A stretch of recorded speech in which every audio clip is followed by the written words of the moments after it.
Welcome to Take 5, a podcast brought to you by Newleaf Training and Development. Each edition is an inspiring interview with a leader worth listening to. Enjoy! Hi there, I'm Mark Griffiths, one of the client partners at Newleaf Training and Development, and I'm joined today by Heather Baty, who is a corporate claims trainer at FCCI Insurance Group. Heather, for 19 years now at Newleaf Training and Development, we've focused on our core purpose of helping people and organizations better manage themselves, lead others, and grow business acumen. What are your recommended best practices to help people and organizations be their best? But please do start by telling us a little bit more about you and who you serve. Sure. Hi, Mark. Thank you for having me. So my name is Heather Baty, and I am the corporate claims trainer at FCCI. For those of you that do not know, FCCI is a commercial insurance company located in Florida. In this role, I act as a liaison between our claim department and our learning and development department. We assess learning needs, and I also assist in the design and development and implementation of our solutions. In addition, I also work with our Emerging Leaders program, new trainees, and our apprentice program by creating and facilitating in person or virtually. In my experience as a learning leader, 3 skills come to mind when discussing managing yourself, others, and growing your business. Those are communication, empathy, and giving feedback. Communication is fundamental. We do it every day, yet most people do not do it effectively. Effective communication involves listening to understand others rather than just listening to reply. It is not interrupting with your own thoughts. It's giving your full attention and being present, and then responding with the appropriate verbal and nonverbal language. It's being non-judgmental and not assuming what the other person is saying. It's asking those clarifying questions, being curious, respectful, and in the moment. Next is empathy. Empathy involves knowing yourself and managing your own emotions so you are able to put yourself in another person's shoes to feel what they are feeling. This is especially important when your staff is dealing with a challenging or difficult situation. Typically, people try to relate to others using their own experience, or maybe they try to one-up with their own traumatic event. Maybe we even try to put a silver lining around what they're going through. Being aware of this helps you manage your own emotions so you can be with the feelings and emotions of another. This is really going to build trust and expand your relationships with your staff. Lastly, giving feedback. In order for anyone to grow, they need feedback.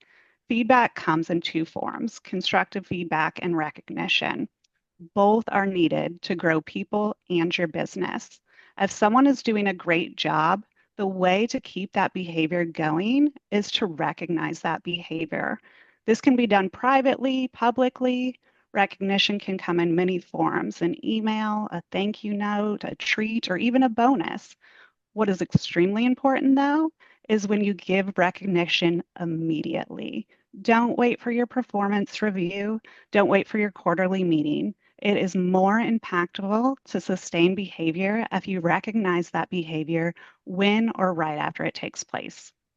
Then we have constructive feedback. Everybody understands what constructive feedback is, but to be impactful, that feedback should also occur when the behavior is seen. Changing behavior is not an easy task, and waiting till your next one-on-one or next performance review meeting only allows that behavior to continue. With recognition and constructive feedback, I also recommend being specific about the behavior you noticed. Discuss the impact and your next action items. This could sound like, I received an email from the insured on a claim number saying that you went above and beyond listening to understand their injury and addressing their concerns to settle a claim. This is impactful to us because it shows that we as a company care about our customer concerns. Please keep that up. Rather than, I heard you provided great customer service. Nice job. Same with constructive feedback. This sounds like, A call log showed you missed 25 calls last week, and I noticed you were on the personal cell phone a lot. This resulted in a poor customer service review online. Please let me know if you need to take a personal call so I can assign a backup, or please next week also reduce the number of missed calls by 50%. Compared to, you missed a lot of calls last month, you need to work on your customer service. Notice the difference? So overall, communication, empathy, and giving that specific behavioral feedback with the impact and next action items are my recommendations for best practices when managing others, yourself, and growing your business. Wow, Heather, thank you so much. And on behalf of everyone who watches these, those insights on allowing organizations and people to be their best really were so impactful. So thank you so much for the time you've invested in recording this session. Before we sign off, though, just a quick reminder to our subscribers to keep an eye on our events page at our website for the professional development opportunities we offer on a regular basis. And do have a wonderful rest of the day.